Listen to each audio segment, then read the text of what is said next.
So I've pressed my little edge under. That stitching line gives me a nice little line to follow. I suppose I could have tried and pressed it without the stitching line, but the stitching line really just gives me a perfect little guideline to follow along as I'm pressing it. And then I'm not back stitching at the end. This will get caught into the seam allowances. So I'm just finishing it up and trimming my threads. I always trim my threads at the sewing machine right away because I like to get rid of those threads. I don't like threads hanging down afterwards on the garment. So here's my facing. It's finished. The edge is beautifully finished, nice and straight. The green kind of looks cool, even though I would have normally used black.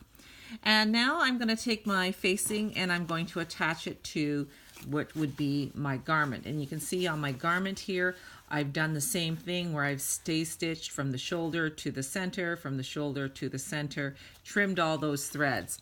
So then I'm going to, this is where your accuracy in cutting is really important.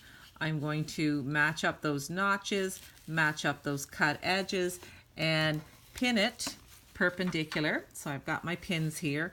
I'm pinning at the notch and pinning at the other notch.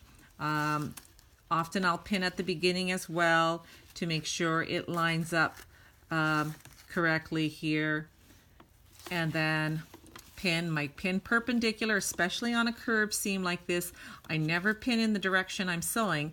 I'm pinning perpendicular to the direction I'm sewing because that actually stabilizes it much better. So now I'm going to take this to my sewing machine, and when I sew this here, so now I want to line it up at the 1.5 line because that's going to be a regular seam allowance.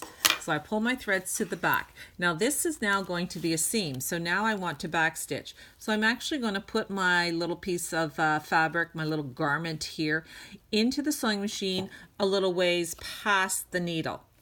And I'm going to put the presser foot down. Notice that the stay stitching line is sitting to the right of the needle. So I will not see this when I'm sewing. So I'm going to back stitch 3-4 stitches.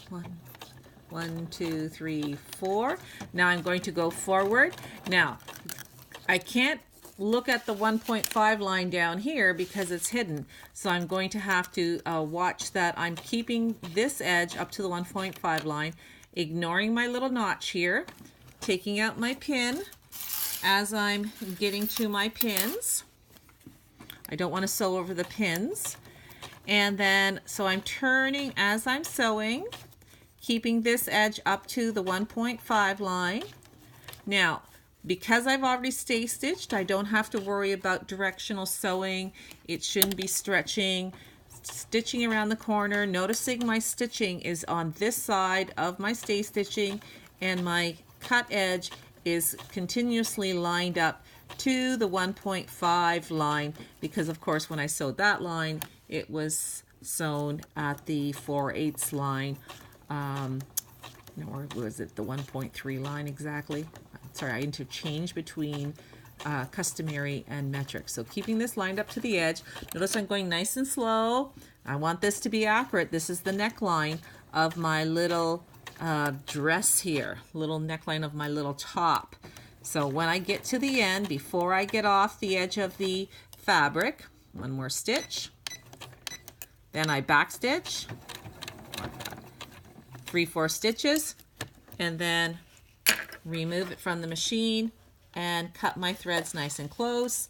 And then I'm going to show you how to trim the fabric so you are ready to press the facing, because right now you can't press it because it doesn't want to lie flat. The curve doesn't want to lie flat, so we need to trim it and clip it.